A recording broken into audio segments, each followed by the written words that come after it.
নবদ্বীপ ঘাট রেল স্টেশনের বিস্তীর্ণ এলাকা জুড়ে এখন আগাছায় ভরে রয়েছে।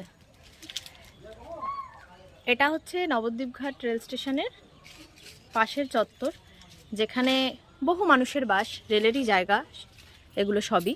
তো এখানেই একজন রয়েছেন, এই রেলের জায়গাতেই ইনি বসবাস করেন। ওনার সাথে আমরা একটু কথা বলে নেব। আচ্ছা, আপনি কি এই নবদ্বীপ ঘাট রেল স্টেশনেই জায়গা নিয়ে পাশে বাড়ি করে থাকছিলেন? হ্যাঁ। তাই তো। আচ্ছা, তো এখনো কি এখানেই রয়েছেন? না, আমি চলে গেছি, ভাড়া নিয়ে চলে গেছি। ও আচ্ছা, ভাড়া নিয়ে চলে গেছেন। কেন হঠাৎ এই সিদ্ধান্ত? এখানে রেল হবে, দুবার করে নোটিশ দিয়েছে, সেই জন্য ভাবলাম যে একটা রেল হোক, সবারই সুবিধা হবে। ও আচ্ছা, রেল কর্তৃপক্ষ আপনাদের নোটিশ দিয়েছে দুবার করে, তাই তো? ও সেই কারণেই আপনি উঠে গেছেন। হ্যাঁ। তা আপনার হঠাৎ, এখানে তো আরও অনেকেই রয়েছেন, এখনও রয়েছেন যারা, তা আপনি হঠাৎ এই সিদ্ধান্ত নিলেন? নিলাম যে কলকাতা থেকে আসবে, মায়াপুর ধাম একটা পবিত্র জায়গা, সবাই এটা করতে পারবে, যানবাহনের সুবিধা হবে, সেই জন্যই আমি চলে গেছি, যাতে রেল হয়। আচ্ছা, তা আপনার পরিবারে কতজন রয়েছে? আমার মেয়ে, প্রতিবন্ধী মেয়ে, আর আমি। প্রতিবন্ধী মেয়ে? হ্যাঁ।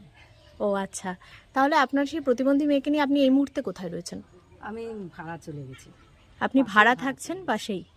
প্রতিবন্ধী মেয়েকে নিয়ে আপনি চলে গেছেন, ভাড়া থাকছেন, এলাকার মানুষের স্বার্থেই মূলত আপনার এই ভাবনা। তো প্রথমে আপনাকে অনেক ধন্যবাদ যে আপনি এই এলাকার মানুষের স্বার্থে এত বড় একটা সিদ্ধান্ত নিয়েছেন, যে আপনি রেলের নোটিশ পাওয়ার পরপরই আপনি জায়গা ছেড়ে চলে গেছেন, যাতে রেল হয় এলাকার উন্নয়নের স্বার্থে। আপনাকে অসংখ্য ধন্যবাদ। আপনারা দেখছেন যে এই যে ওনার বাড়িতে তালা ঝুলছে। আপনি আজ কতদিন হয়েছে যে আপনি এখান থেকে চলে গেছেন? 15-20 দিন হবে। 15-20 দিন হলো আপনি রেলের নোটিশ পাওয়ার পর এখান থেকে চলে গেছেন। আচ্ছা, বেশ। আপনার নাম? তাপসী দেবনাথ। তাপসী দেবনাথ, অনেক ধন্যবাদ আপনাকে।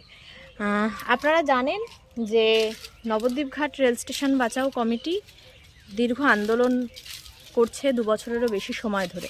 তো তারই ফলস্বরূপ রেল কর্তৃপক্ষের বিভিন্ন দপ্তরে তারা গেছে, বিভিন্ন অফিসারদের সাথে যোগাযোগ করে নোটিশ এসছে দুবার করে। আপনারা শুনতেই পেলেন ওনার কাছ থেকে যে দুবার করে নোটিশ এসছে। তো সেই নোটিশ পাওয়ার পরেই কিন্তু উনি এই জায়গা ছেড়ে চলে গেছেন। ওনার প্রতিবন্ধী একজন মেয়ে রয়েছে, সেই প্রতিবন্ধী মেয়েকে নিয়ে এলাকার উন্নয়নের স্বার্থে উনি এই জায়গা ছেড়ে চলে গেছেন। ওনাকে অসংখ্য ধন্যবাদ।